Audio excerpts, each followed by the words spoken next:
Hello, everyone.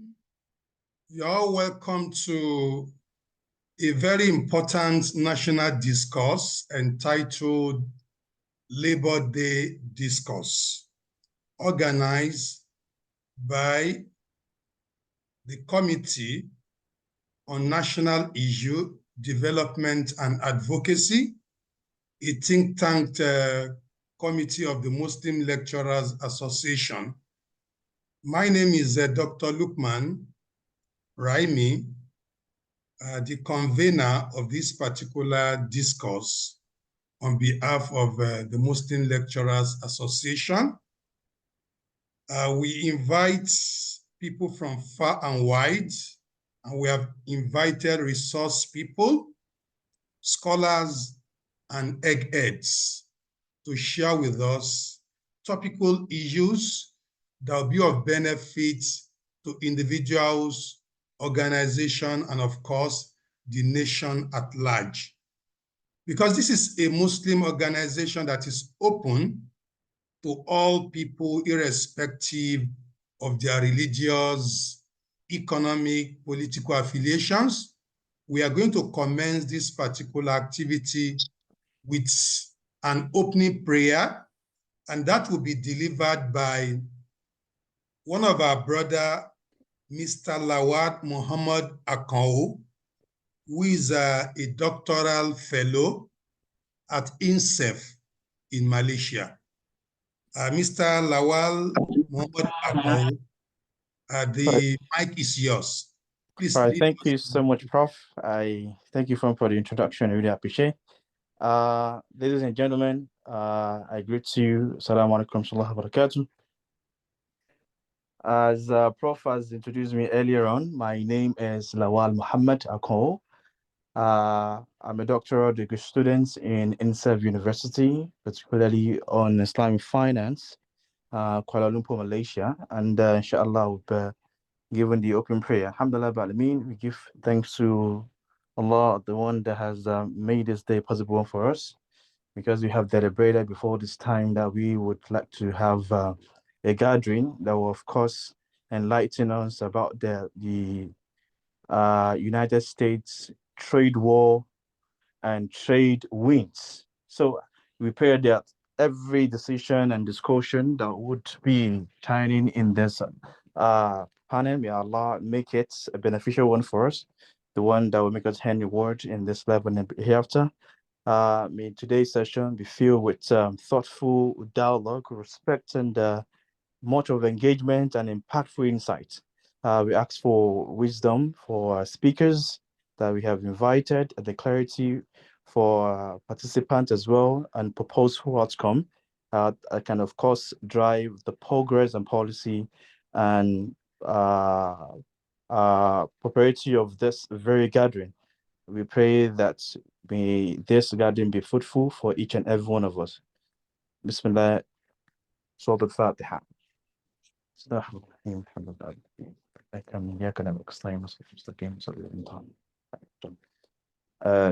you so much, sir. We thank our brother for that beautiful opening prayer. As Nigerians, we are always prayerful. The next item on the agenda is actually about C-NIDA, the convener of this particular discourse. We need to know briefly what C-NIDA is all about. And I have the honor and the privilege to invite Dr. Temitope Folashade Aroyehun Olaleye to give us a brief on C-NIDA. Dr. Temitope is from UPS, Malaysia. She's a lecturer and a distinguished academics in that prestigious institution. Over to you, ma. Okay, now, Auzubillahi minash shaitanir rajim, bismillahir rahmanir rahim, alhamdulillahi rabbil alamin. Jazakumullah khairan. Thank you so much, Prof, for the introduction. Thank you for the opening prayers, and assalamu alaikum to all our guests. Without much ado, I would like to introduce C-NIDA to every one of us. Okay, so C-NIDA is a committee created under the umbrella of the parent body, Muslim Lecturers Association. So the C-NIDA stands for, excuse me. Okay, so C-NIDA stands for Committee on National Issues, Development and Advocacy, hence the C-NIDA. Now, our terms of references are basically to attend to, just like the name implies, national issues, one of which we'll be doing today, which is to let us understand and educate every one of us on the consequences or the implication of the trade wars between the US, China, and other countries. Also, national development, what are the things, our own contribution in making sure that we Muslims have a say. Everybody keeps making their opinions about issues, but then few of this report or this communique or these submissions are for Muslims, and few of it are evidence-based. So that's one of the reasons why we have come together. Our honorable chairman is the moderator for today, Professor Lukman Raimi. I am a committee member. We also have Dr. Bamiru and sorry, I think I missed out one of the names. Yeah, so there are just 4 of us in this committee, and basically our job is to, come up with strategic partnership with government agencies to see how we can strengthen the unison between Nigerians, strengthen the unison between not just Nigerians, even across borders, Nigerians across borders, and which is the most important is how we can strengthen Nigeria by bringing forth the Islamic perspective. Of course, we know that the final solution lies with the Quran. So basically, that's just a summary of what we do. And of course, because we're under the umbrella body of the Muslims Lecturers Association, we have quite a number of our lecturers, quite a number of committee members from the parent body who are also part of the strength in making sure that C-NIDA works. And I hope that Allah guide our path. And I hope that starting from today, we are able to implement some of these activities, and hopefully we achieve what we are aimed to achieve with the support of you, our friends, our colleagues, and our members. That's beautifully captured. We thank Dr. Temitope for that beautiful brief. So to now go to the business of the day, this particular webinar is being made available on Zoom, also on Facebook, and more importantly, is also on the YouTube. So because of data, I know so many Nigerians will join via YouTube and Facebook. The most important thing is that it's being recorded, and at the end of this particular discourse, we are going to come up with a communique that is going to be cascaded to the powerful and mighty, the individuals, corporate organization, and of course, civil society organization. So today is a Labour Day, as we all know. It is a day set aside by the international community as far back as 1889. It is dedicated, designated, and of course, created, curated in honor of, workers globally. Workers are resilient, workers are powerful, workers are the ones who produce the goodies, which everyone is sharing today. But unfortunately, the workers have been, battered. They have been degraded. They have been dehumanized. So this particular day is set aside to honor them for their resilience despite hopelessness, helplessness, and helplessness. So we salute the resilience of Nigerian workers and all workers globally. So what we are discussing today is to provide a template for workers, for civil society, for unions, for Muslim, for non-Muslim, and the policymakers for the purpose of driving our country forward. While the rest of the world are thinking about how to neutralize the implication and the ripple effect of the trade war, some of our people in Nigeria are decamping from A to B, from B to C without looking at the implication of this trade war. So we are trying to provide a template. So we came up with a topical issue entitled United States Trade War or Trade Win. Is it trade wars or trade wins, depending on where you belong? But the most important thing for us as MLA and C-NIDA is to provide pathways for Nigeria's survival in a shifting global economy. Whether we like it or not, the world has moved on. The paradigm shift has changed. Globalization has been murdered. Now, people are protecting their territorial integrity, their economy. So that's exactly what is playing out. So we have invited academics and also pragmatists. I call them pragmatists because these are scholars. They teach in business school and they also interface with policymakers. For those of us who know them, they are not just teaching theory. They are pragmatic people. They are in contact with the policymakers. So I would like to introduce them briefly before we dwell into the business of the day proper. The first person to be introduced is, of course, Dr. Shukurat Bello, who is an associate professor, and our area of specialization is business management and entrepreneurship. And our affiliation is Bayero University, Kano. We all know Bayero University, Kano. It's one of the top universities in Nigeria that has produced frontline scholars, captains of industries, and even labor union leaders. So we welcome Dr. Shukrat to this particular discourse. Thanks for coming. The second person to be introduced is a global scholar. He's my friend, he's a Nigerian. He's also an associate professor in one of the best private universities in Malaysia, Sunway Business School. And he's not just an academic, he's also a policymaker with Nigeria's Economic Summit Group. He's a fellow of ASLI, he's a trainer, you know, name it. He's also a change maker, and that is Dr. Adams Adeiza. You are welcome, Prof. And the third person that we have invited is a global economist, not just an economist.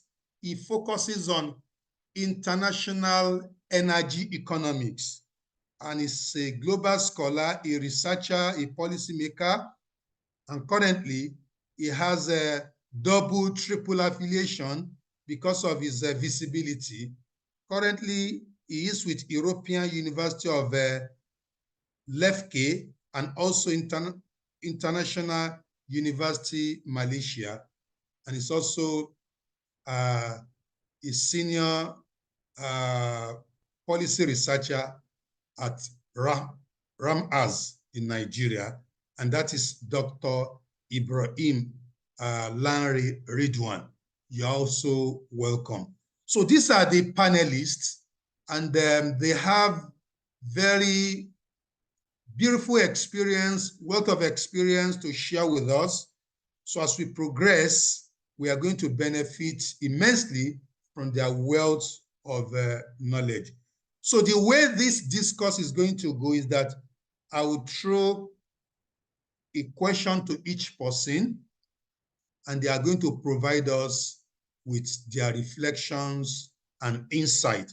Because this is not just a discourse, it's a Labour Day discourse. So that the man on the street, the woman on the street, the academics, the policymaker will be able to connect with the discourse. So I'm going to start with Dr. Ibrahim Lanre Ridwan. Are you around, Prof?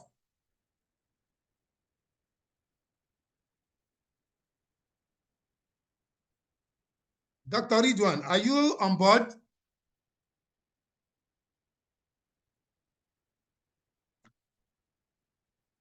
Dr. Ridwan, are you there?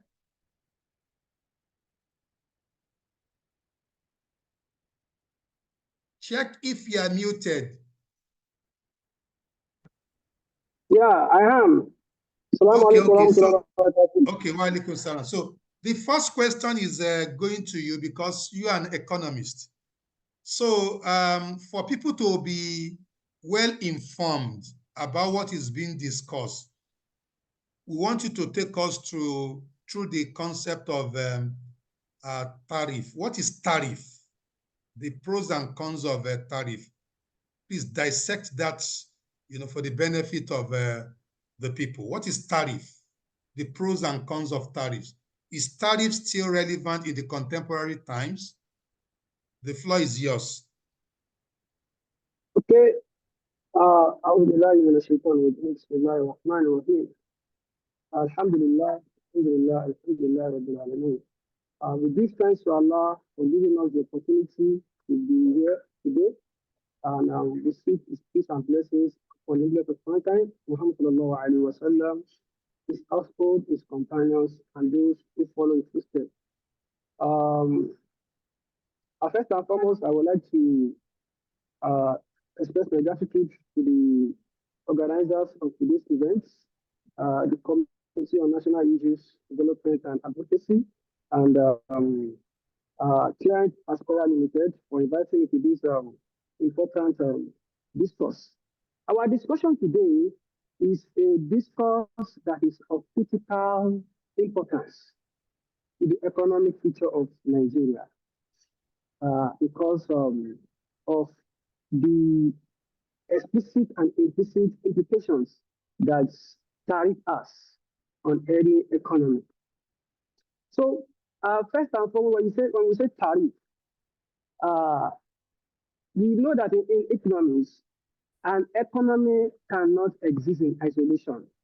We have what we call closed-end economy that operates in autarky. This type of economy bases all its relations, economic activities within the economy, without relating with any other outside world. But that theory is no more in operation because we cannot live in isolation. Economies must always relate together through trade, through politics, and several other ways. Now, there are some proponents that believe that even if you want to relate it with economies of the world, you need to look at a way of safeguarding your own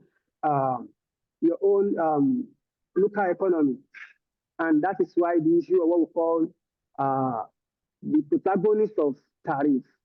Tariff is simply a tax placed by a particular country on goods that moves into their own economy.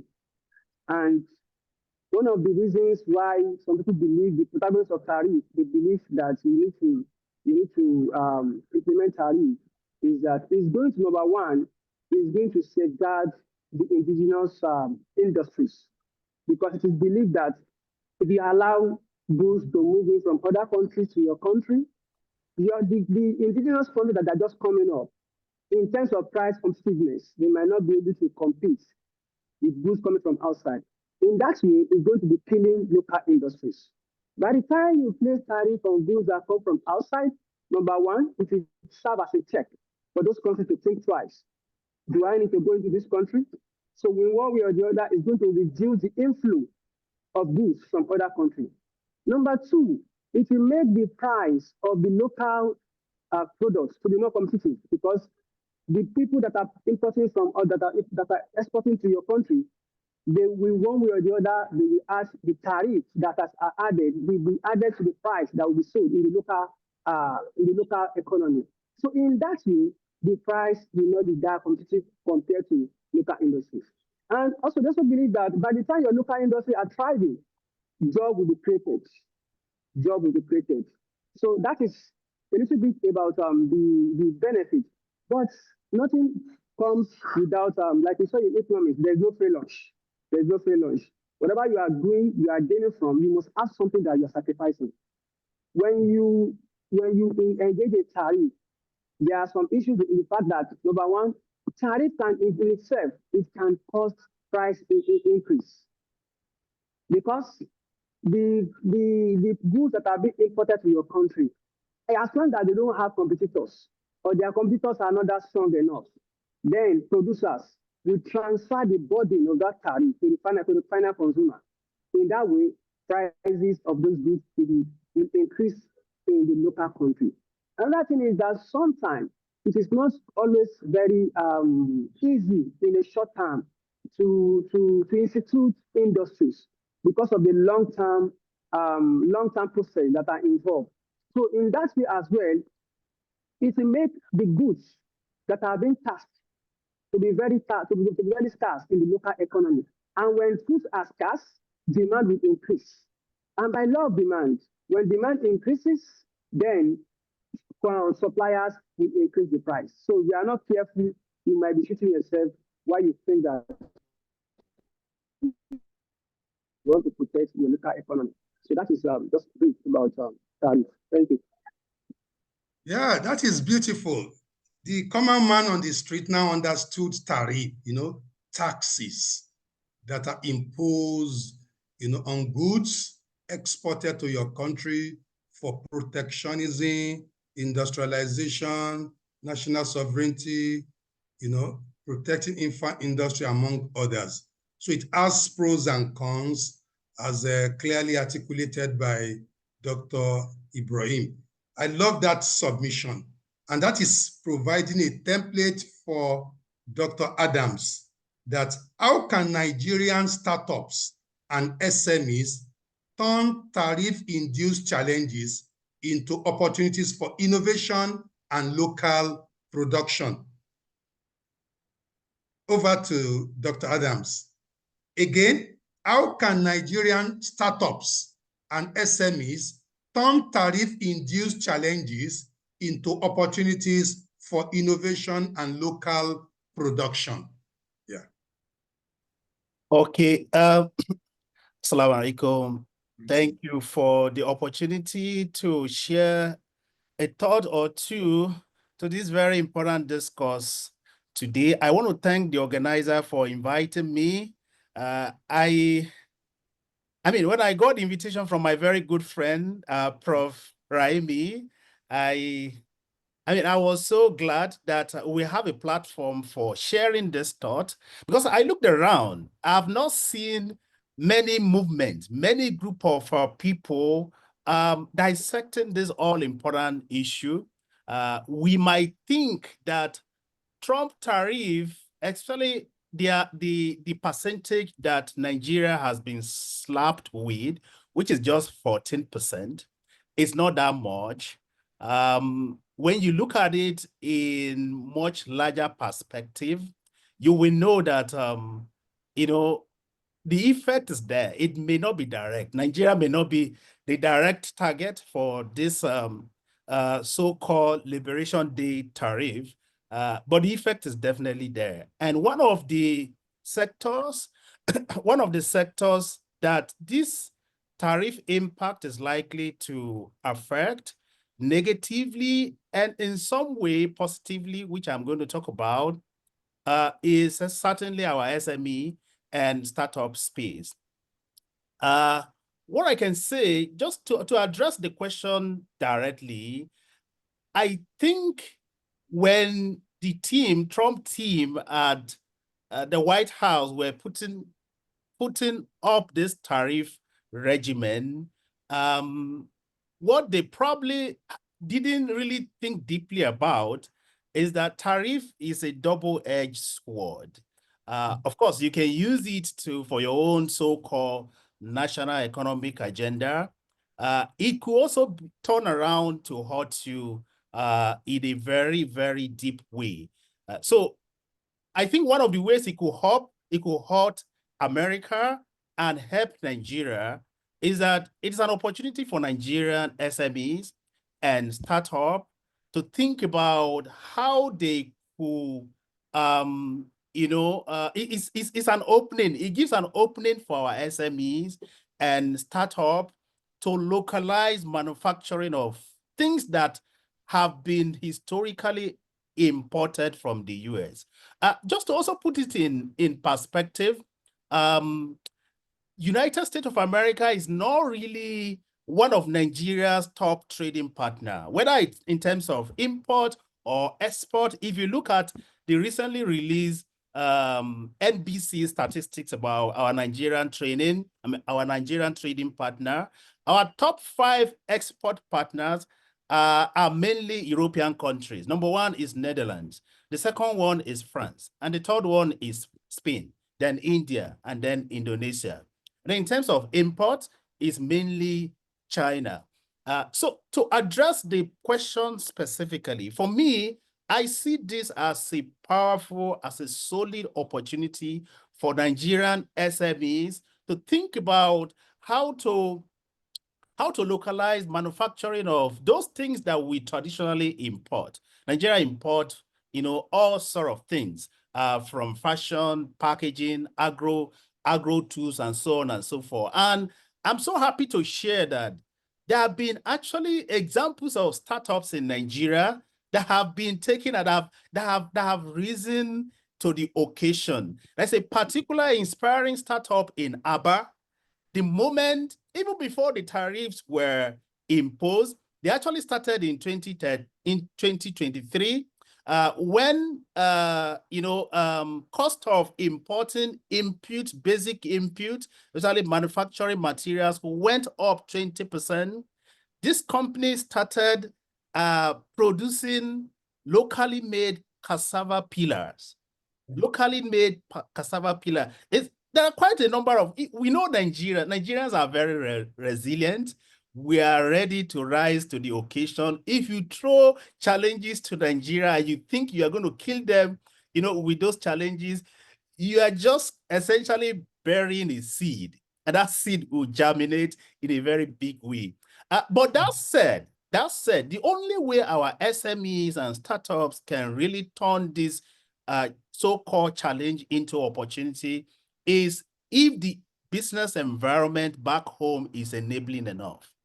As we speak, it is still a lot of struggle for most SMEs and startups to do business in a way, they can actually reasonably say, there is some sort of support or the environment is good enough. Just think about it from all measures of business environment, from business registration to getting credit. Can you imagine that even though SMEs in Nigeria contribute nearly 50% of our GDP, they got only less than 5% of total bank credit. Less than 5%. That tells you a lot about how enabling the environment is in terms of basic input for business growth and business development. When you look at other aspects of business environment, is it about exporting, trading across border? Think about how long it takes Nigerian businessmen to clear their goods from ports today. The amount of inefficiency that our ports are associated with. Think about what it takes for business people, startups, SMEs to pay taxes. I'm not even talking about the amount of tax, the procedures, the multitude of agencies that keep knocking on your doors to bring money. And at the end of the day, some of this money end up in private pockets. So it is true, this could be an opportunity. And I really hope that most of our SMEs and startups can take advantage of it. Startup especially, I think they are better positioned to use technology to actually turn this into big opportunity. And we're already beginning to see that. Most of our top startups like Paystack, Flutterwave, they are really going there. In fact, they are going beyond Nigeria, and they have been doing this, pretty well. So just to tie things up, the only way Nigerian startup and SMEs can leverage the opportunity this challenge has created is if our policymakers, if our government, not just at the federal level, at state level, even at local government level, are educated enough to know that, the only way the country can move forward is to make it easy for businesses to do their thing. So that at the end of the day, if businesses grow, if they hire people, it becomes, it's a big opportunity for government to make more money, collect tax revenues, and, generally see to the fact that the country move forward in terms of development. So, Prof, the point is simple. We can only turn it around.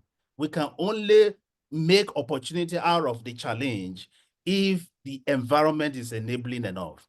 If the SMEs and startups have the basic material, the basic, breathing space, to do their business in ways that can really help them achieve the goals for themselves individually and for the country in general. Later on, we could share a lot more examples as to, how this can be done in concrete and in practical terms.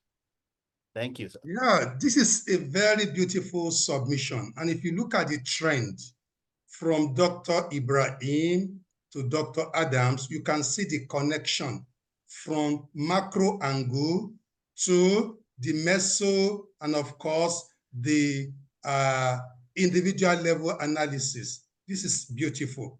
The submission really is that we need enabling environment. So I'll now go to Dr.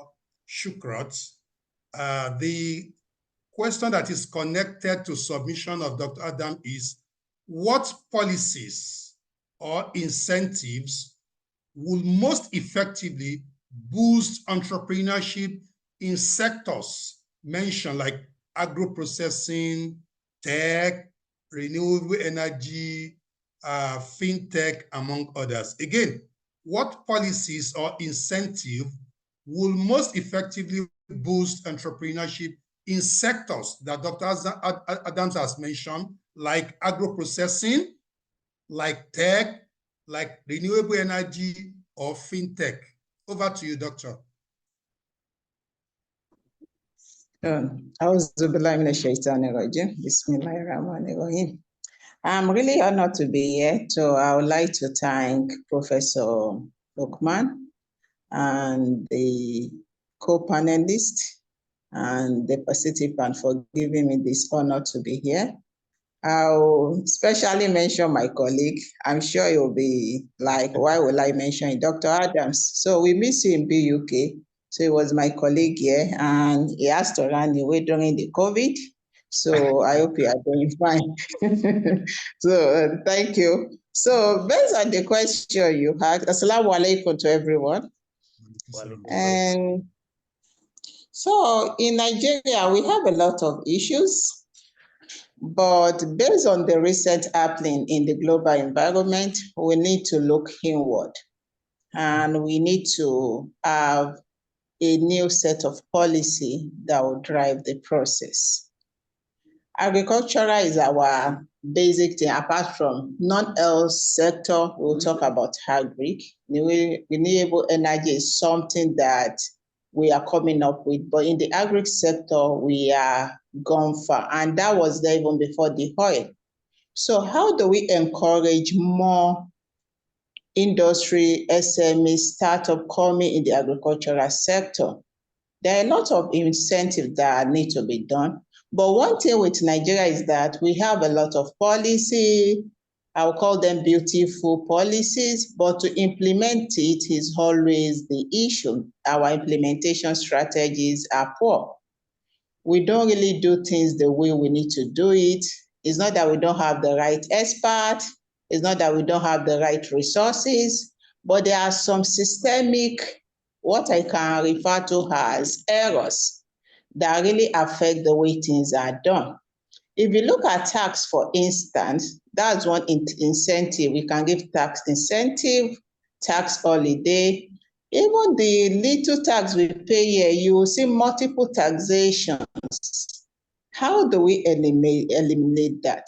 At the same time, how do we automate our taxation system that will be able to understand that somebody is not paying double or is not paying multiple tax? So that's one area we can look at, tax. We have to. And again, the most important is to have the enabling environment. Just like Dr. Adams said, we need to have the infrastructure that will support all these things. when we don't have the right policy, the right infrastructure, even when you are giving tax holiday or incentive, people will not really thrive in that environment. And finance is key to any business. Though my lecturer told me that as an entrepreneur, a determined entrepreneur, money should not be your problem. But one thing we have realized in Nigeria is that finance is key. And small businesses are at disadvantage because government have really made a lot of policy, microfinance banks that come to the level of the masses, but there is little they are doing. So how do we go about it? A lot of scheme was there to support SMEs by SMEDAN, CBI, a lot of organization, but we are not still doing it right because most of these fundings may get to the wrong people. How do we ensure that the right entrepreneur are given the finance? And finance, I'm not talking about loan. I'll go to where I belong because loan has not really helped us. What we may be looking at is that we should be looking at equity. And we are looking at maybe venture capitalists or the agent investors. Do we have the enable environment? The financing we are giving, like in other countries, the Chinese, for instance, they have 0% loan that they give to their SMEs. Can we move in that direction and how do we sustain it? So non-interest financing may be a solution to most of the issues we have here. So if we are talking about financing, let's think about equity, let's think about grants. And another thing we may think about is capacity building. Change, they said, that's the only constant thing. Even if you have been in the agro-processing industry for 30 years, new technology, new processes, new approaches are coming. How do we ensure that the farmers, I'll call them farmers, the agro-processors have the right capacity at this moment? Because things have changed, new ways of doing things. We want to, okay, we have our product, let's say like sesame or hibiscus, we want to take it to other countries. Even when we are talking about leather, good news is that Nigeria has one of the best leather in the world. Do we have the right technology to do that? So capacity building is an area we must look into, because these are the things are changing every day. We should think about new ways, new methods, new approaches. And most importantly, we need to think about the innovation ecosystem. These are enablers that support SMEs, that support entrepreneurs. How do we improve their own capacity? How do we support them that they will be able to support SMEs in this space? So we are talking about green energy, clean energy. A lot of people, they are into business, but even the energy is not there. The light itself is not there. What is the alternative? The process you are using, can you have another clean solution to do your work? So all these are things that we need to heavily invest in Nigeria, and that can be done through research and development. Government needs to have a policy that will really support research and development for SMEs, because we cannot just be borrowing from outside. Though we can look at what they are doing like a model, but we need to be specific. We need to domesticate our own solution. So we need a lot of funding in that direction, research and development, so that our SMEs are up to date and they are equipped with the right knowledge and skill to drive the process. Thank you.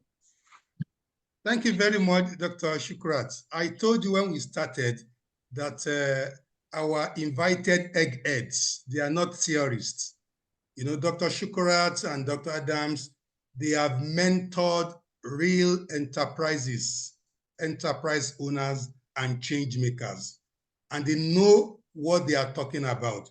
So I hope everyone is listening and we are jotting down the point. So I'm going back to the economist. That's Dr. Ibrahim. Dr. Ibrahim, are you there? Yes. Yeah. Beyond oil, which Nigerian industries have the highest potential to withstand or benefit from global tariff war? that is currently raging between the US and, of course, the China. So again, beyond oil, which is our, mainstay, which Nigerian industries have the highest potential to withstand or benefit from global tariff war? Yeah.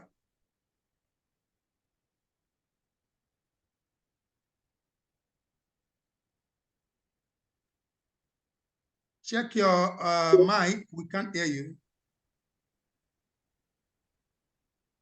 Okay, thank you. The truth is that the issue of trade war can never be won by any party. It's a war that cannot be decided, and that is because um, in a situation of trade and where we have the issue of tariff, there is no winner in that particular case. And you will see this very clearly from China when they were trying to respond to Trump. They were reiterating it that in a trade war, there can never be a winner. And one way or the other, it's just like when you are in a glass house and you want to throw a stone. Surely there will be a percentage group of people who share from the loss, while some might share more. And that is why giving out or imposing tariff should be well thought by any economy. In terms of Nigeria, we have quite some opportunities that we can leverage on. And beside that, apart from oil, because presently Nigeria is not, our crude oil is not that much affected by the current situation that is going on. But indirectly, it has been affected because China is Nigeria's largest trading partner. It accounts for about 19% of our total trade in 2024. And in that case, any form of disruption in the Chinese economy will surely have a significant impact on the Nigerian economy, especially talking about our oil and agricultural products. In fact, as at April, not quite long from when the tariff was announced, global crude oil, that is Brent crude oil, reduced by over 8% from $84 per barrel to $77 per barrel. And we know the implication of that to Nigeria's revenue generation. So we are already indirectly being affected, even though it is not direct. But either direct or indirect, the effect is very much important. But beyond oil, Nigeria has opportunities. And our opportunities lies one in about 3 key industries that I'm going to mention. Number one is agriculture, solid mineral, and ICT and digital services.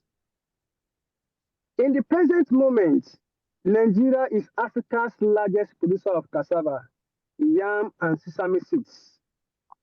And presently, global demand for alternative food supply is growing, because in a simple layman economic term, when I go to markets and I want to buy, let me just use what we're experiencing now in Nigeria in terms of crude oil.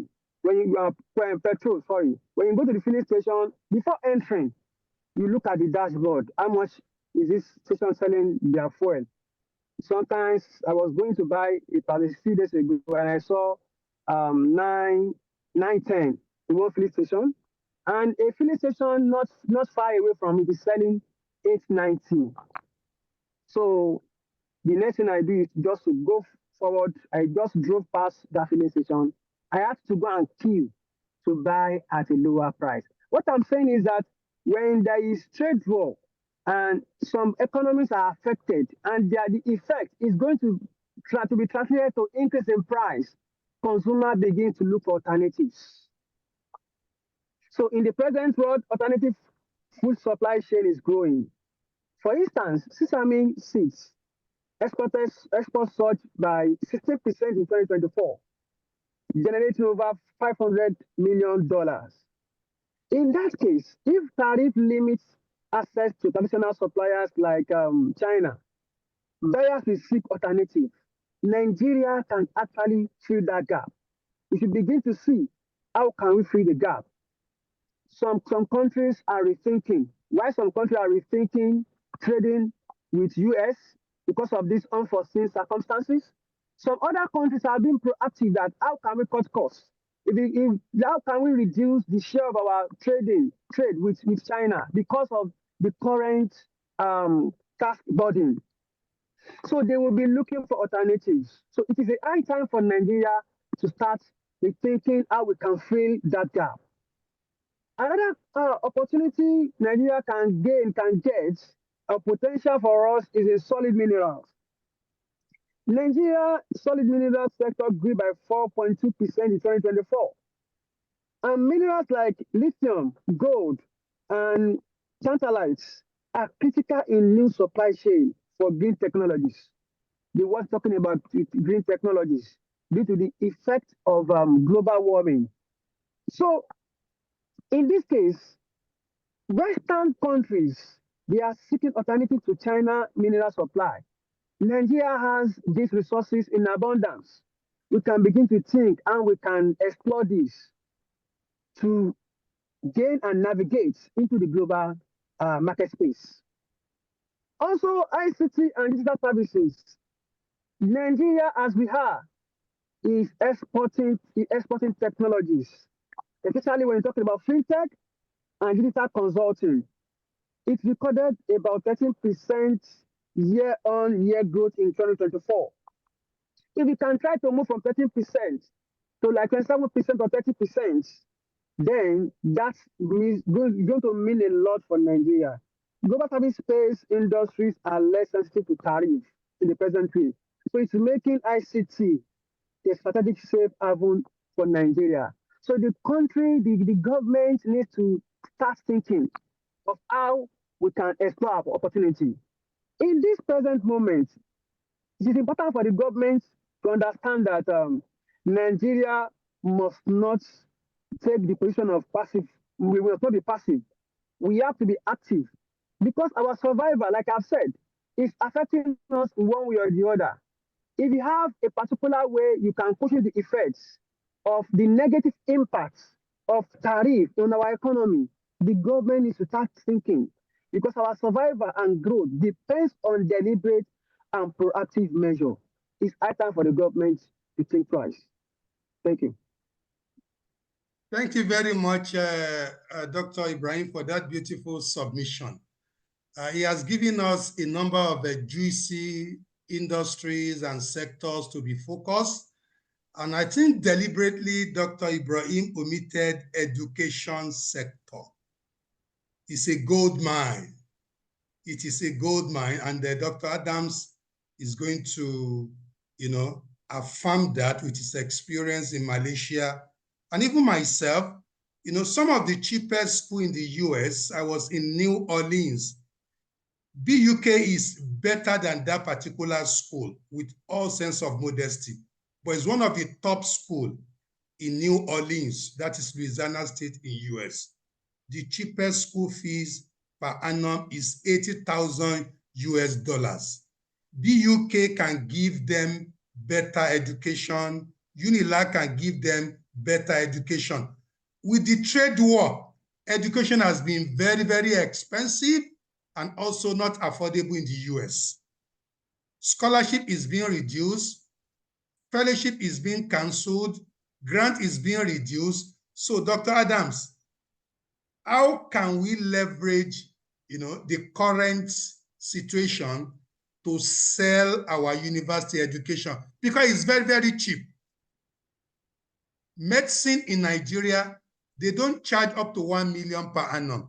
Whereas nursery and primary school in Malaysia, if you convert what you pay for your kid, it's more than 2 million per annum. So how can we leverage very cheap university education under the current system? Dr. Adams, what can we do differently? Yeah. Thank you so much, Prof. Lukman. It's a tough one, Prof. I know you and I have chatted, discussed this issue a couple of times, and we just have to be, while we are hopeful, we desire that Nigeria becomes some sort of education hub, like Malaysia is right now in ASEAN. There's a lot of work that we need to do, Prof. And our esteemed audience. The truth of the matter is, as things stand right now, our education sector, with all its potentials, is not competitive. It's not attractive. And I mean, we can't, if we're to sit here today and start going over why the situation we're in is what it is today, I don't think we can exhaust the problem within 2 hours, even within a day. And there are problems we all know, we know so well about.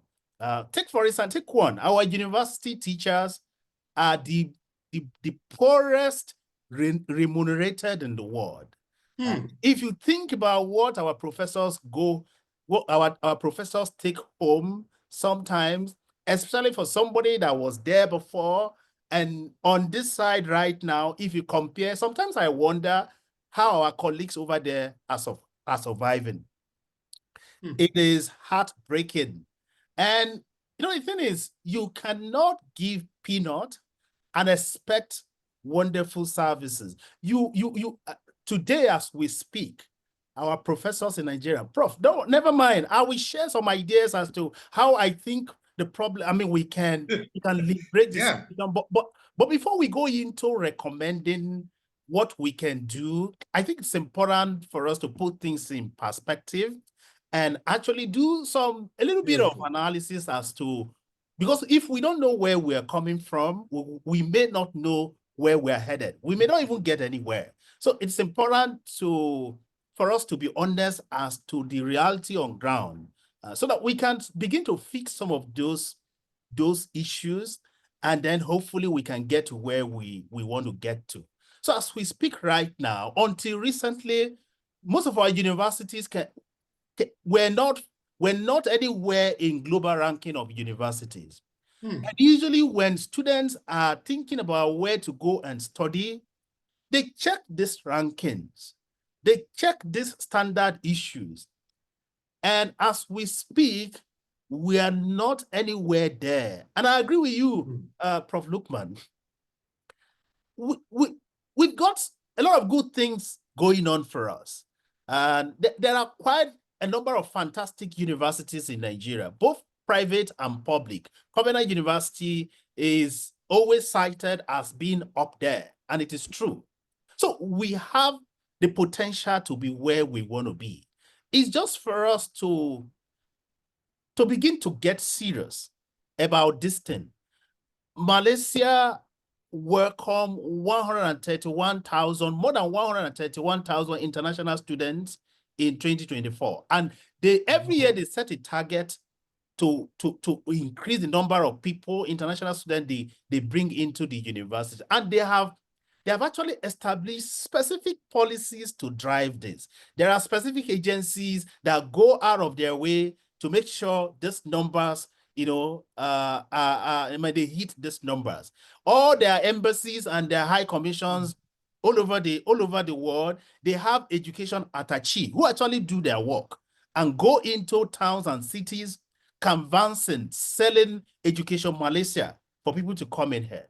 And when students eventually come in here, if you get to the airport, there are dedicated lines, dedicated lines for students that are coming, so that their time is not wasted, through airport check, custom checks, and what have you. These are deliberate measures to make sure that they make good on the target they have set for themselves to increase the number of students that are coming here. And Prof, please give me time to just kind of touch on this issue, because this is a sector that concern all of us in this, and we know the potential, and we know what Nigeria can really make out of it, especially given the fact that it is quite affordable to study in Nigeria. We've got that competitive advantage. I think what we need is to work seriously on the quality of our delivery. Yeah, there are bright spots here and there, that we can cite as models to the world, that we have this. If you study here, you can get good results, especially compared to other universities in other so-called, advanced countries in the world. But we have issues that we need to really make sure we address. And especially the issue of remuneration of our lecturers and professors. I want to commend the federal government. I've heard recently some initiatives, some measures they are taking, but there's a whole lot more to be done to make sure that we actually can capitalize on the opportunities that are there. Now, talking about specific things that we can do as a country to really showcase the quality of our education sector out there, not just the fact that it is affordable, because if we're only selling affordability, it may not be a sustainable competitive advantage, because there are other countries that, the word can say it's also cheap to study there. Like in Malaysia, it is cheaper to study in Malaysia compared to UK, Australia, US, but they are not relying just on the affordability. They are also selling the quality. They are also selling the ranking. They are also selling, the international partnership that their universities are going into. So specifically, and Prof. Lukman, we did discuss this. One of the things Ghana and Rwanda have been doing recently is to facilitate establishment of foreign university right within their countries. Why we know some of our public and private universities are doing well, if we can deliberately copy and kind of not necessarily paste, implement these ideas, this policy within our domain of giving licenses to foreign universities to establish. I think one of the reasons why Malaysia universities have really developed rapidly over the years is exactly this. They gave, in Malaysia, you find Nottingham University, a UK-based university. You find Lancaster. Somewhere University is in partnership with Lancaster University. And so many others. Southampton University is here. All the big names, name UK universities, even big name US universities are also here. What that does is that it engenders this heady competition between local university and foreign university. And in a matter of time, you see local universities rising up in terms of quality, in terms of standard, because there are foreign competitors that are here that they can benchmark and do things the right way possible. And some African countries are already doing it. Rwanda is doing it very well. Ghana is doing it very well. And Nigeria is even better positioned to do it because we've got the population, not just population of young people, who want to study, who want to educate themselves. So we have everything going on for us. In terms of ICT, we are leading Africa, So in terms of, just name it, we've got, basis to encourage this kind of arrangement. But beyond that, why this may seem like a long-term arrangement of giving licenses to foreign universities to come in and set up shops in Nigeria, in the short to medium term, I think we need to encourage our universities to form strategic alliances, partnerships with foreign universities. A good example is to run dual degree, double degrees, where you know, for instance, Sunway University, when you graduate from Sunway University, you are getting two scrolls. You are getting one from Sunway and the other one from Lancaster University. And it doesn't necessarily increase the cost, just some marginal increase that is good enough, that can be justified, that we encourage anyone. Just tell anybody, instead of Nigerians spending you know, $10,000, with $10,000, $25,000, $30,000 a year to study in UK or US, provide them the opportunity to study in a place like, you know, Covenant University. If Covenant University has a kind of partnership with, say, Lancaster University, say, Hort University, where these guys can get the same UK qualification while studying in Nigeria. So in the short to medium term, this is what we could explore. And, you know, it is not as easy as it is said. It is easier said than done until, you know, like Dr. Shukurat mentioned earlier on, we've got fantastic policy. Even if this policy eventually comes on board, we still need to educate the people in the Ministry of Education at both federal and state level to say, look, this is where we're headed. We need to change your attitude. You need to make sure you facilitate necessary approvals to get this university, to get this partnership done, you know, so that we can raise the standard, the quality of our university, so that eventually all these advantages and competitive advantages that we have in terms of affordability, we can begin to ride on them. We can begin to take advantage of them. So Prof. Lukman, the truth of the matter is, the honest answer, the honest truth is that it's going to take time.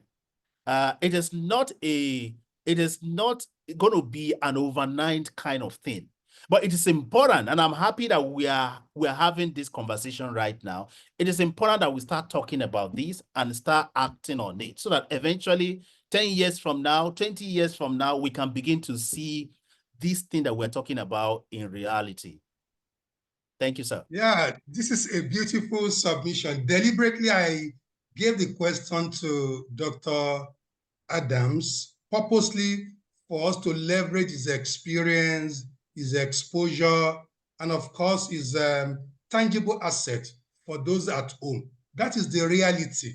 There are so many things to be done. There are so many things to be put in place, but we have the potentials in terms of the university itself, the lecturers, the enabling environment, but we must do things, you know, differently. In Malaysia, in Brunei, people don't go on strike for 18 months. No, not even one day. Yeah. So all these are things we need to really do away with.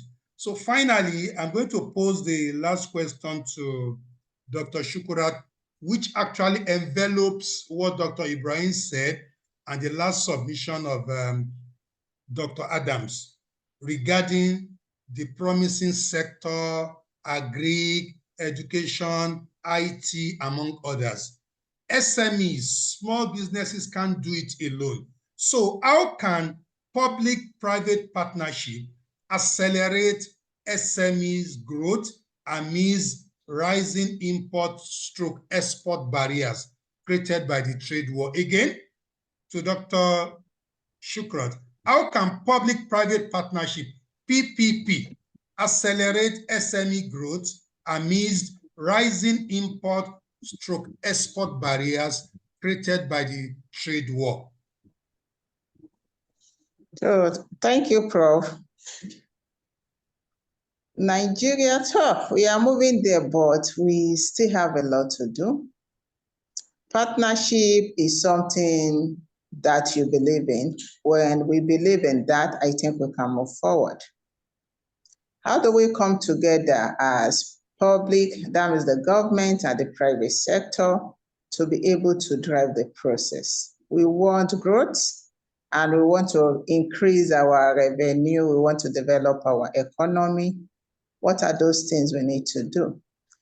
If we are talking about development, the private sector is there, and we can divide that into two, the industry and the risk capital. Then if we go to the, let's say the public sector, or maybe hybrid in between, we may be talking about the academia, then the government. And another one is the community. If you look at these different entities, are we really ready? Just like individual that want to set up a business, they said you have to have the right mindset. These different entities, do they really have the right mindset? Do we really trust the other guy? We have seen a lot of partnership in other parts of the world, in Europe, that most of the things that are happening is between the public and the private sector. But when we come to Nigeria, even in other African countries, we talk about countries like Kenya, Rwanda, a lot of things are going on. Even in Egypt and Morocco, it's not only peculiar to the West, even in Africa, public-private partnership are driving the process. But when we come to Nigeria, we have a lot of things to do. I think one thing we need to do is that the mindset, we need to know we are ready. When you are not ready for something, even when you put it in paper, it's not going to work, and that's what is going on. Secondly, there should be trust. Why is it that we are not having trust in this country? Because of corruption. As a private sector, if I, individual or a business, if I approach the public sector, there is this problem we are having, we need a solution. The first thing they may ask is that you need to pay facilitation fee, which is not written in the Constitution. That type of fee doesn't have a receipt. You are not paying to the federal account. We all know what is going on. So those are issues we are facing. And if we want SMEs to grow, we need infrastructure. I will tell you, when I'm in my office today because I left home. When I got here, there was no light. When we are talking about students coming from outside to study, I just want to use that as an example. Assuming I'm starting like a college here to drive ICT or digital knowledge, and the infrastructure is not there, no light, and I'm bringing somebody, let's say even from our neighbor, Ghana, Togo, Benin, will they be able to cope? That's one thing. And even the economy, you have your infrastructure, you set your businesses, the insecurity. We are not saying we have a lot of insecurity. We have a lot of safety issues in the economy. Will that really make us to move forward? So government is the controller. That's the way I'll put it. What will government do to make private entity and different agency to work together? We are not talking about international development now, international agency. We within our country, how do we work together?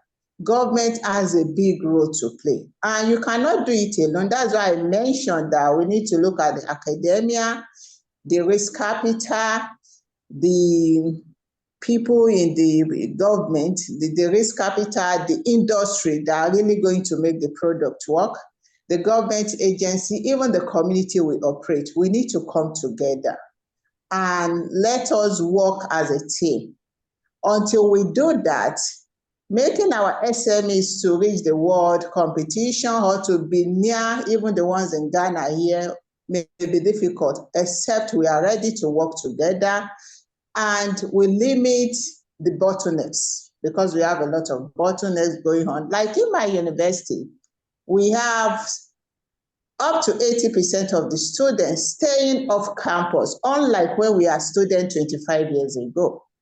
Many of them were staying off campus now, but at a point, and off campus is not as safe as campus. But there was a period they said, why can't we have PPP for our hostels?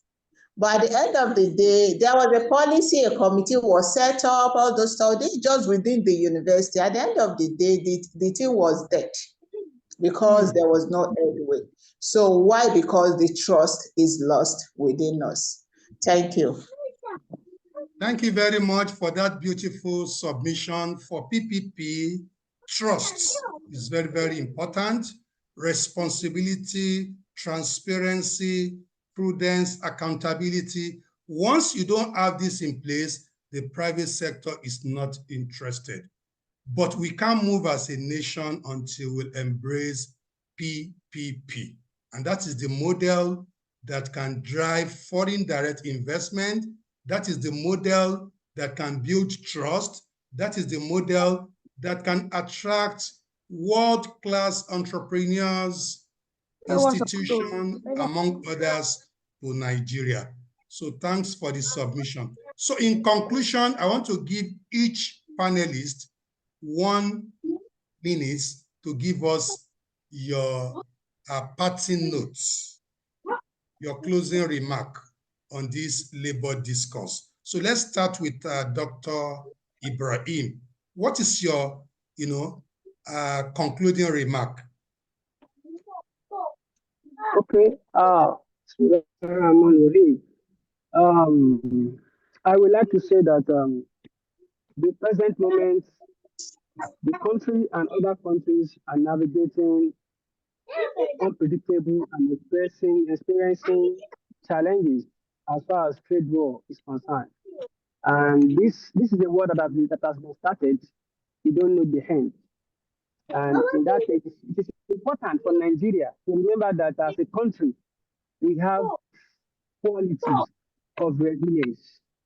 And the future, the prospect of our future lies not in us relying or expecting favors from external factors, but we have to rethink and sit strategically, plan ourselves economically to see how we can maximize our opportunities and minimize our challenges as a way of shaping our own destiny in this current wave of global trade tariff.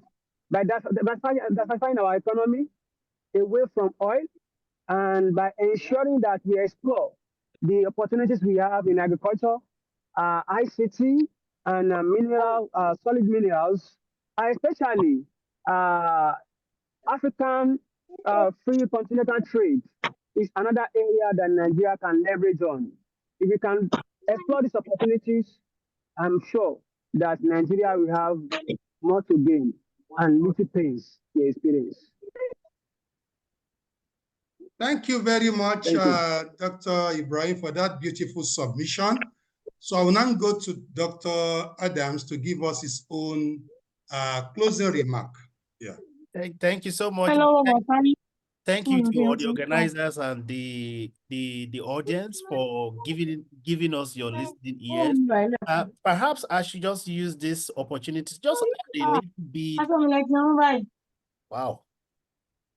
Please mute your mic. MHS. Mute your mic. Okay, so just to add a little bit before I give my final remarks, I hope I can do all this within 1 minute on the issue of tariff.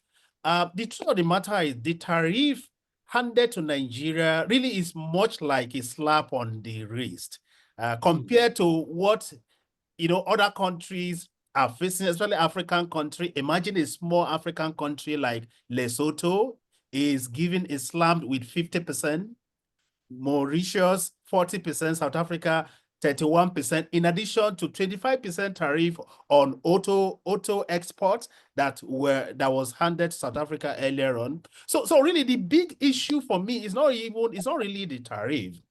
The big issue is that there is this opportunity Nigeria has been enjoying for the past 25 years, and that is AGOA, African Growth and Opportunity Act, which came into force in the year 2000, which essentially enabled Nigeria and 32 other sub-Saharan African countries to export certain products to US, with zero tariff. That act is due for renewal, reauthorization this September. And from the look of things, it doesn't look like Trump and his team has the appetite to reauthorize that piece of legislation that has been a kind of lifeline to Nigerian SMEs to export to US. So that's a big concern for me. And I think our policymakers I'm not seeing much of movement in terms of Nigeria taking the lead, to have a conversation, to present a strategy, to present some argument before the US authority to please reauthorize this wonderful piece of legislation. Already there is a Republican congressman that said, and I quote, that AGOA is 80% dead. So really, these people are not prepared to reauthorize it. And I'm thinking the number of people that will lose their jobs, the companies that will lose their opportunity to do business if AGOA is not renewed. So I think we want to use this opportunity to speak to our Ministry of Trade and Industry to take the lead, to let Nigeria take the lead in presenting a front, an African front, maybe starting with conversation from ECOWAS and so on and so forth, so that at the end of the day, AGOA get reauthorized. I agree with Dr. Ridwan Ibrahim on the importance of AFC FTA. Africa is a 1.3 billion people market, and if you look at intra-African trade, is only 15%. So there's a big opportunity for Nigeria, to increase its trade within the African continent. It's a big market, 1.3 billion people that we can capitalize on. So in closing, again, I want to thank the organizer for the opportunity. I think Trump tariff or tariff coming from any other part of the world could be a big opportunity for us, only and only if policymakers, academics, researchers, private business organization, and their managers can come together to really make sure our business environment is enabling. If it is taking 20 days to get a business registered, if it is taking 30 days or 1 year to get a construction permit in Nigeria, if it's taking forever or very little amount of money coming from our banks to our SMEs, if it is taking forever for businessmen to clear their goods from the port, there's no way we can make headway. Even if Trump gives us zero tariff, if we don't look back and do the necessary reform that can really put Nigeria in a position to do well, not just within our African neighbors, but in the world, we are going to find ourselves in tight corner. So it's really high time for Nigeria to become serious. We have paid enough price for lack of seriousness over the years, and it is time for us to really do what is necessary to support our businesses, to support our communities, to really get the economy developing as it should be. So thank you so much. It's been nice being here. I have learned a lot from co-panelists. I think that will be Q&A session so that we can still have opportunity to interact. Thank you. Beautiful. Beautiful submission. Dr. Shukrat, what is your closing remark before we take a few questions? Yeah. Okay, thank you so much. I want to emphasize on one thing. Nigeria, we are blessed. We have a lot of resources, the natural resources, the human resource. The human resource in particular, we have a lot of talents, and we need to develop those talents. Many Nigerians comes with their talent and they go away with it. They die with it, let me put it right. So we need to work on our talent, especially the new generation. Many of them are creatives. They have fantastic ideas. We need to work on that. And again, when we talk about education, that we want to be competitive, Dr. Atam said we earn maybe between 200 to 400 per month. I don't know where to place that in the world economy. Nigeria has the talent, that's where I'm going. Even within the academics, we have a lot of them, but how will the government support them? That's what we need to be thinking of. And if we want to be competitive, if I go to UI, for instance, and I can tell anyone that I finished from University of Ibadan, I think somebody should be able to say, wow, that's a good score. If I finish from ABU, for instance, that's the way we should be looking at. Because I don't think it's going to be the best for us to bring foreign universities to Nigeria, because we have a lot of them. What we may need to do is to work on our own. I believe in localizing everything. we need to work on our own so that we can compete favorably. It's not easy, but the solution is to take one step at the other. We may start by having a vision of capturing the African market. Even before the African market, the sub-African market, we can do that. And when we are able to do it for a few years, we can now move to Africa before we start thinking about other continents. I think that's another way. Then if we are talking about SMEs, I don't know if the Nigerians are proactive, how will I call it? They have been alerted for long because when the dollar exchange to Naira was not really favorable, many of the SMEs are looking inward. This tariff, it may affect some sectors, it may not affect some sector because we have alternative to everything we do. If we are into manufacturing or processing, you can get it cheaper from other countries. US is not really our major partner, so we can get it elsewhere, or we can look inward and look for alternative to make things work. I think we need to look at that to sign a lot of bilateral agreements with other countries in the world so that we'll be able to balance our trade. Thank you. Okay, thank you very much for that beautiful submission. We are now open to question and answer. Make the question very, concise and straightforward. Your name, then the question. Just one question per person. Yeah. Please raise up your hand. I'll give you a number. Raise up your hand. Hello. Please raise up your hand. I'll give you a number. My name is Sulaiman Jafar. Okay, go ahead. Sulaiman Jafar, go ahead. My name is Sulaiman Jafar from Abuja. Yeah. I would like to first and foremost thank the panelists for this discussion, and we have learned a lot from what they have said so far. I don't have a question, but I have a suggestion. Yeah. Okay, I want the panelists to formally engage the Federal Ministry of Industry, Trade and Investment on the way forward regarding trade between Nigeria and the rest of the world, and how the country can leverage on the tariff imposed on the country by the US and other trade opportunities around the world so that Nigerians can benefit from that. Thank you very much. That's beautiful. We are going to come up with a communique and actually share it with them. We are going to share with key government stakeholders through the National Secretariat of Muslim Lecturers Association. Beautiful. Thank you very much. Dr. Musiliu Folani Farayola, go ahead. You raised up your hand. Go ahead. You are recognized. Salaam alaikum. Wa alaikum salam. Yes, please, can you hear me now? Yeah, we can hear you clearly. Go ahead with your question. Yes, please. My question goes to Dr. Shukrat, because one of the problems we normally have with SMEs in our place, Nigeria, is funding. Then she made mention of non-interest loans. Then I want to ask, how can such model work in a place like Nigeria where you have high inflation?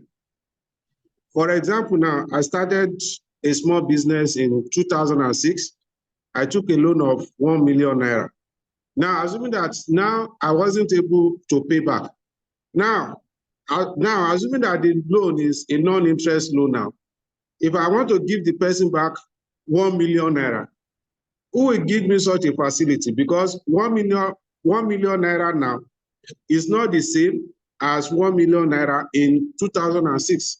So how can non-interest loan work in a place that, in a place like Nigeria, whereby the exchange rate is just going up and down every day? Very clear. She's going to, Dr. Shukrat, the question is to you. Non-interest loan in an inflationary economy, how viable, how sustainable? I was in two different forms. Yeah. Please go ahead. I think last a lot of Hello, can you hear me? Yeah, we can hear you now. Go ahead, Doctor. Hello? Hello? Okay, so thank you.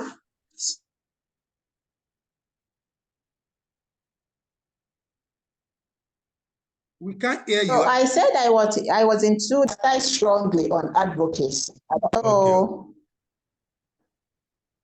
Can anyone hear me? Yeah, we can hear you.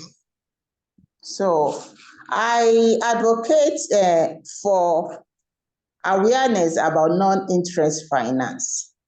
You see, the way you look at it and the way you ask the question, I concluded that you don't have the knowledge. What I said is non-interest financing, and we have different models. We have different models of it. So if you have the knowledge, you will know the one that is best fit for your organization. What a non-interest finance is talking about is about profit sharing.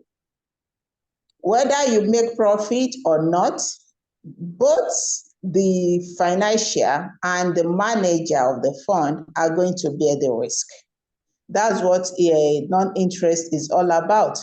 It's not about giving you money, and that may not really work because we've seen a lot of microfinance that give out loans and the people are not really using it for what they are supposed to use it for.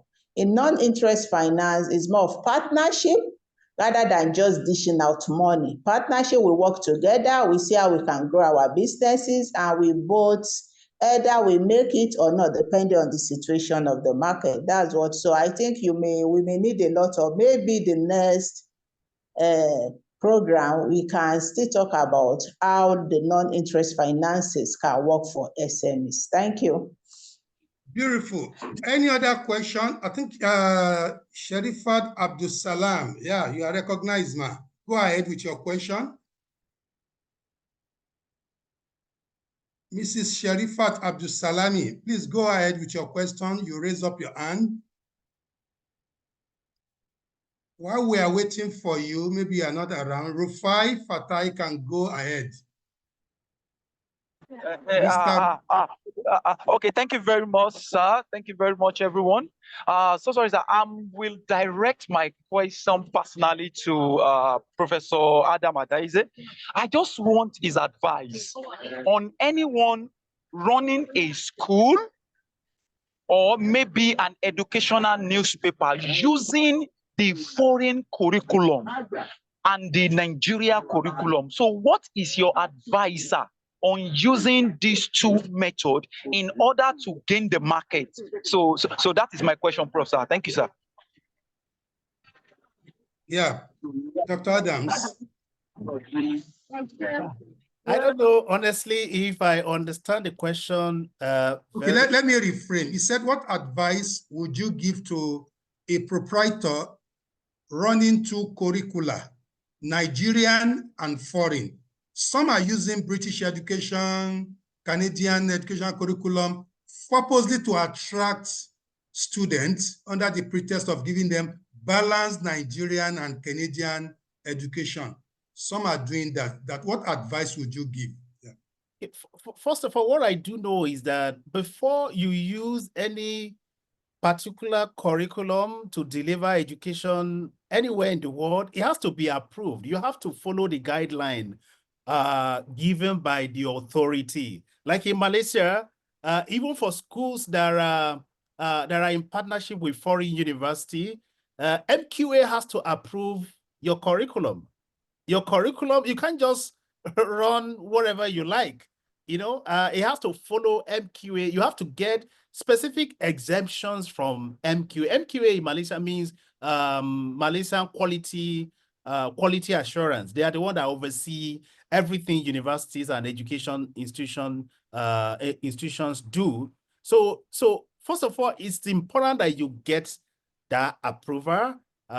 Once you get that approval and you have been given a clear bill of health to run the program, I think it's actually a big advantage that of all the other schools around, yours is using a double sort of curricula to deliver your, which means being double means that you're delivering something extra, something that other people are not doing. For me, especially if your charges are not as high, if you are placing a charge that is reasonable enough to justify that extra quality assurance that you are given. If I were a parent and have a kid that want to study, I'll be more compelled. I'll be more sold to patronize yours. So in terms of specific advice, the advice I can say is that number one, be honest, get the necessary approval from the right authority. And even when you get the necessary approval, continuous quality assurance is important. So for instance, somewhere when everything we do has to be audited, has to be approved by Lancaster University. Even when we set our examination questions, before we deliver them, they have to approve it. Eventually, when our students' marks grades come in, it also has to be certified by Lancaster University as an example. So if you're going to run your education, your school with such a foreign university, I think it's only makes sense for transparency purpose that there must be some kind of institution or organization that gives your delivery, your curriculum, a stamp of approval. So if you really, if just to answer your question directly, I think you need to get such kind of approval. It could be a partnership with a school over there. It could be a partnership with the education authority over there. Whatever the case is, I think for your own benefit, for the sustainability of your business model, you need to constantly convince people that your system has been audited regularly and you have been following the standard, the quality guideline that needs to be followed to deliver that kind of education system that you are borrowing. If you can do that consistently and you are transparent about it, and if I were you, I would also advise that if you are sure that's how your system is, there is a consistent regular audit and there is a stamp of approval, I would advise you to look for a good marketer that can really speak about the unique offer that you have. Because there are parents that really want to get their kids quality education and they don't have the money to send them to UK, Canada, and what have you. If they have an option in Nigeria that they know that this option can really deliver the kind of education they are looking for, I'm sure they will gladly pay for it and you make much more money than other schools that don't have such a system, such a double or dual system that you have. That's what I have. I hope this answers your question. If you need more insights, you can reach out to me directly, and then we can have more conversation to see how we can help each other. Thank you. Beautiful. We are going to take one more question, then we wrap it up. ABK. I don't know what that means. ABK, you are recognized. Your question, please. Okay, Prof, thank you so much. ABK means Abubakar. My name is Abubakar Aji. I'm a postgraduate student here in Malaysia. First of all, I would like to say thank you so much, Dr. Lukman. I attended your last session. You remember, I think it's theoretical framework, something like that. So I really enjoy it. And especially, I wish how will I say, one of the apps you gave us that time, Netkin, app.netkin, I'm enjoying it so much. I'm telling you, Prof. And other aspects of it. So, in fact, you are the one. When I saw your picture, I said I must attend this session and convey my gratitude. Okay. Thank you very much. You're highly welcome. Okay. My question is like I have two questions. The first one goes to Adams. Then the second one goes to Dr. Shukra. My question to Dr. Adams is, please, do you have opportunity for master's opening for somebody that studied health education? Because my wife studied health education and I have been looking for opportunity for her to study here in Malaysia. So I don't know if you have faculty or department related to health education.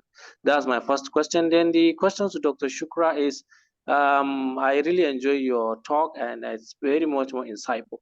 But one of the setback of Nigerian universities is like the system is not fully ready to give all what it takes. Can I say to quench the thirst of Nigerians not to go out.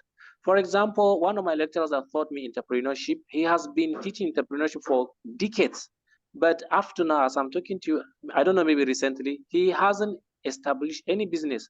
And there are many entrepreneurship lecturers that have been teaching students 10 years, 20 years, but they themselves have not established anything like that.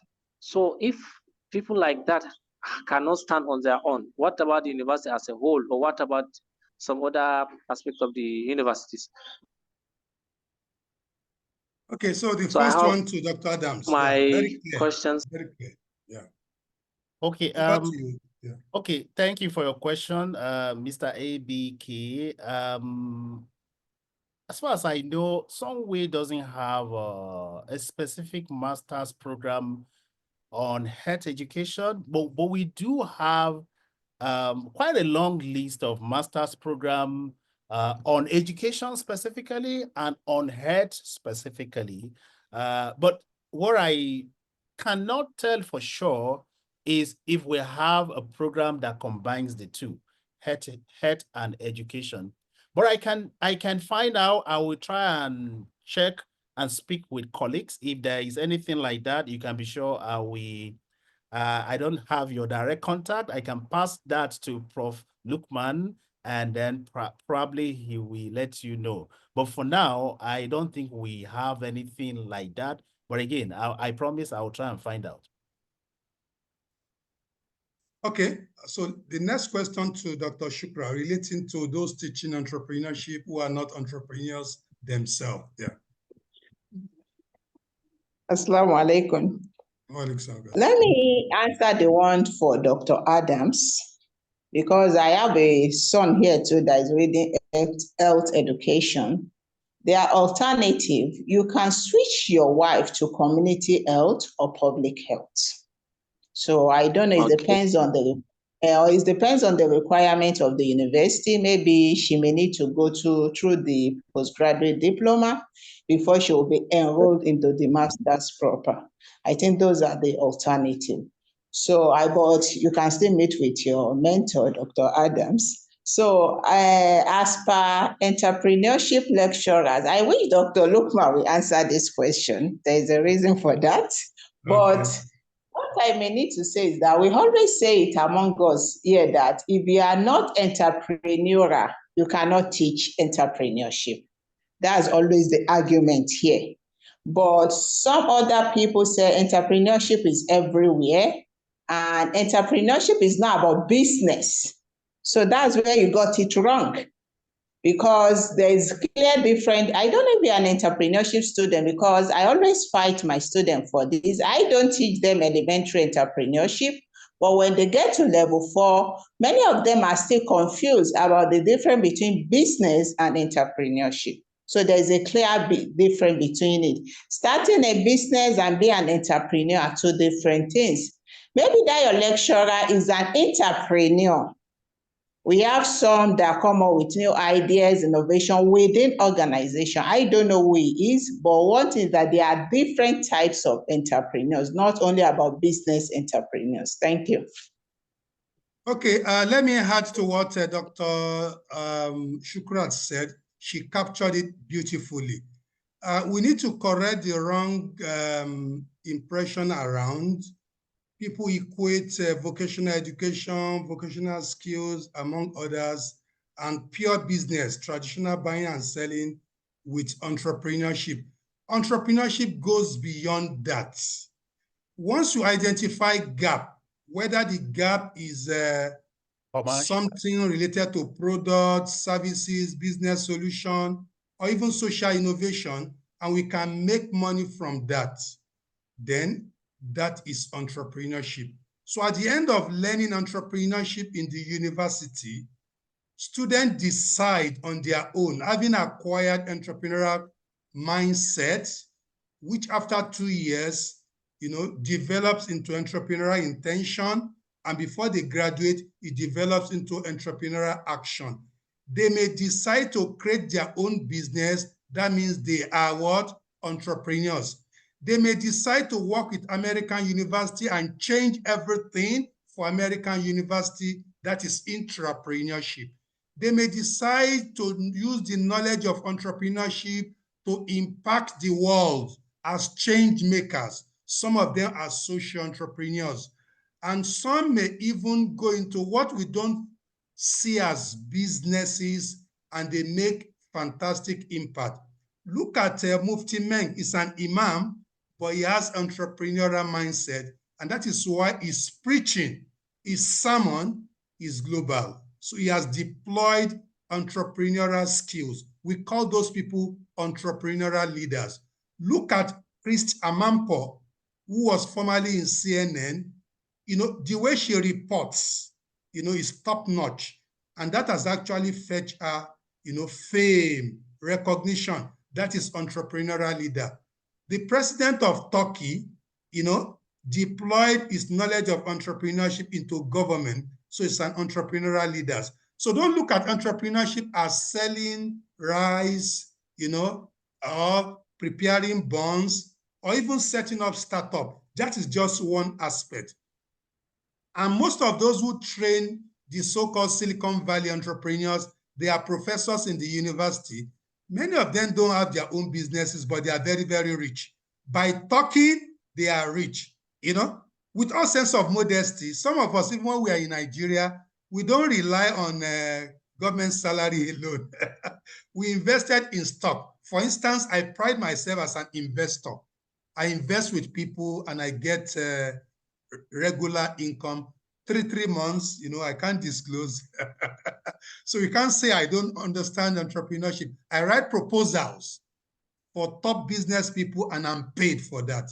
So that is what is called academic entrepreneurship. So I'm an academic entrepreneur. Dr. Shukra is an academic entrepreneur. Dr. Azam is an academic entrepreneur. So that is how it works. So not that we have to create a business. And more importantly, the law does not allow us to do 2 jobs at the same time. It's against the law of Nigeria. It's against the law of Brunei. I can't, the moment my employer knows I have a business, I'm going to be sacked. So it's not possible. But I am an academic entrepreneur. I'm a mentor. I'm a coach. I get honorarium for some of these things. So that, you know, made us entrepreneurs. I hope that answers your question. Yeah. So I'm going to invite Dr. Nuruddin Bamiro to give a vote of thanks so that we bring this discourse to a halt. But I want to assure everyone that we are going to come up with a communique that the National Secretariat of MLA is going to cascade to policymakers and to the public. Thank you. Dr. Bamiro.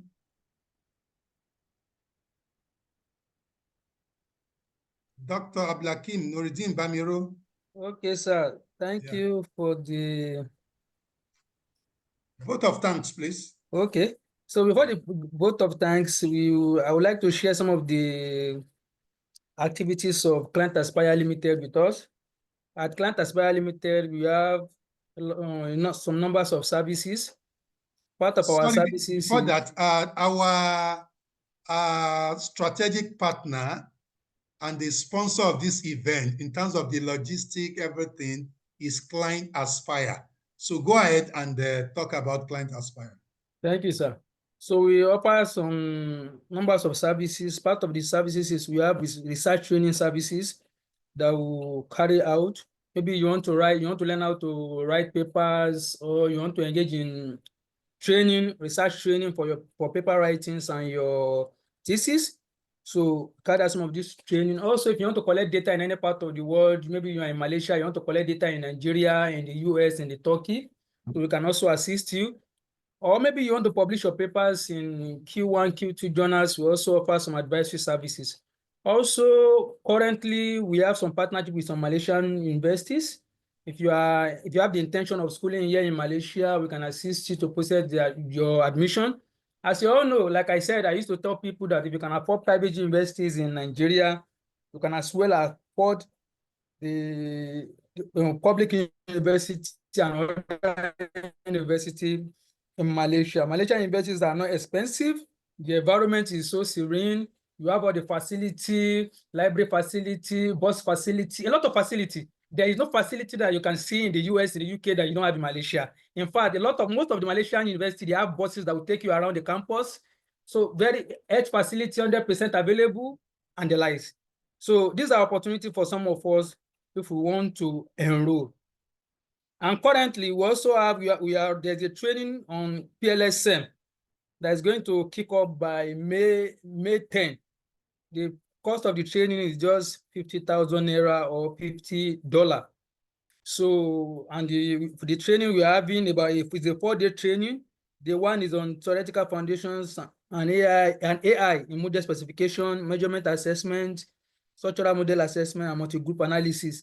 So during this training, you are going to have access to the training manual. You are going to have access to some quality textbooks. You have access to videos, and then you also have access to networking. One of the facilitator, Dr. Anyanwale, is a top editor with Elsevier and some other top journals. So these are opportunity for you. These are networking opportunity. And also, finally, if you go to our YouTube page, we have a lot of videos on research. You can kindly go to our YouTube page, Clients Aspire Limited, and subscribe to our YouTube page. Thank you. At this point, I will be giving a vote of thanks. We really appreciate our invited guests who has spared time to honor the invitation. We really appreciate their contribution towards the discussion. The discussion is very interesting, starting from Dr. Bello Shukra, Dr. Adams, and Dr. Ibrahim Larry. I don't know if Dr. Adam can remember me. I could remember the first time I attended structural equation modeling. Dr. Adams, are you still with us? He's still there. Show your face. If you don't show your... How can I remember you if I'm not when I'm not seeing your face? Yeah, you have to show your face. Yeah.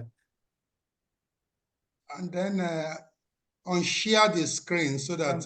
let me stop sharing. Yeah, show your face so that we'll be able to see you. Oh, can you see me now, sir? If you remember UMK, I think you are in UMK before. Yeah. Oh, you organized a training on structural equation modeling where you invited Professor Amaya. Yes.